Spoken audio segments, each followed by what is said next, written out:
While media often highlight Taiwan as a potential target of Chinese aggression, growing threats around the more vulnerable Philippines are increasingly alarming. China claims the islands and waters surrounding the Philippines as its historical territory and has been issuing ultimatums demanding demilitarization, similar to Russia's moves before its invasion of Ukraine. On December 20, China's Foreign Minister Wang Yi warned the Philippines that China would defend its rights over disputed islands and would respond firmly to any miscalculations by Manila. Wang Yi urged Manila not to collude with external forces, referring to the U.S. and its allies. Following these threats, China invited the Philippines to dialogue, but effectively issued a military ultimatum. China demanded that the Philippines hand over historically Chinese islands and the entire South China Sea territory, cease military cooperation with the U.S., Japan, and NATO, return to China's Belt and Road Initiative, and reduce its military presence in the region.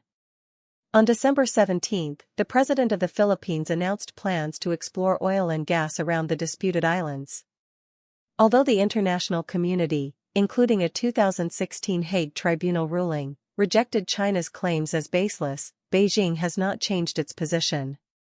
The region is strategically vital, as about a third of the world's maritime trade passes through it. China has been building artificial islands and militarizing them, later declaring changes in maritime borders. China's latest ultimatum came after Japan announced its readiness to deploy a military contingent to the Philippines for the first time since World War II, responding to China's growing aggression. Japan is increasingly playing a leading role in the region as the U.S. deals with internal political changes. From the U.S. perspective, the situation with the Philippines resembles the Ukrainian scenario. The Philippines is a former major non-NATO ally under a 1951 Mutual Defense Treaty, unlike Ukraine's previous status. Recently, China seized the uninhabited Sand Kay Island, which belongs to Vietnam.